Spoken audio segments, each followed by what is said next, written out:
આજે એક તરફ મતગણતરી ચાલી રહી હતી ત્યારે તેની સાથે સાથે ચંચળ ન્યૂઝની ટીમ દ્વારા ખાસ તૈયાર કરવામાં આવેલ વેબ એપ્લિકેશન દ્વારા પળે પળની માહિતી લોકો સુધી પહોંચાડવામાં આવતી હતી। એક તબક્કે તો લોકોનો સર્વર પર એટલો ધસારો વધી ગયો હતો કે આ એપ્લિકેશન ઘણી વખત ડાઉન થઈ ગઈ હતી। ત્યારે ટેકનિકલ ટીમના સહયોગથી ફરી એક વખત પૂરી મહેનત સાથે આ એપ્સને કામ કરવામાં આવી હતી।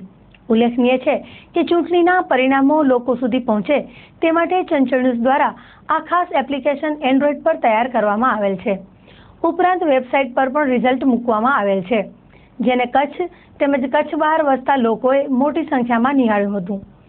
ખુદ જિલ્લા ભાજપના પ્રમુખ શ્રી પંકજભાઈ મહેતાએ મીડિયા રૂમમાં આવીને ચંચળ ન્યૂઝની કામગીરીને બિરદાવીને લોકો સુધી તાજા સમાચારો અને પરિણામ પહોંચાડવાના ચંચળ ન્યૂઝના પ્રયાસોને બિરદાવ્યા હતા। ચૂંટણીની મતગણતરી અત્યારે ચાલુ છે।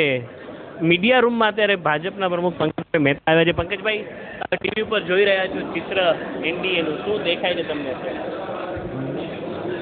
કઈ ભાષામાં ખુશી વ્યક્ત કરવું નથી કહી શકતો।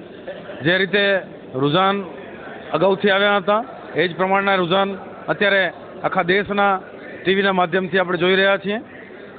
આ દેશની અંદર એક નવો ઇતિહાસ રચાવા જઈ રહ્યો છે અને નરેન્દ્રભાઈ ગુજરાતના પનોતા પુત્ર દેશના વડાપ્રધાન બનવા જઈ રહ્યા છે। કચ્છને માટે આનાથી મોટી કોઈ ખુશી ન હોઈ શકે। ટેકનોલોજી ખૂબ આગળ વધી છે અને ટેકનોલોજીને પકડીને એનો ઉપયોગ કરવો એ ખૂબ મહત્વનું હોય છે। ટેકનોલોજી તો માર્કેટની અંદર છે જ, પરંતુ ટેકનોલોજીને સમજી અને એનો સદુપયોગ કરવો આ કાર્ય ચંચળ ન્યૂઝે કર્યું છે। એના માટે ચંચળ ન્યૂઝને હું હૃદયપૂર્વકની શુભકામના અને અભિનંદન પાઠવું।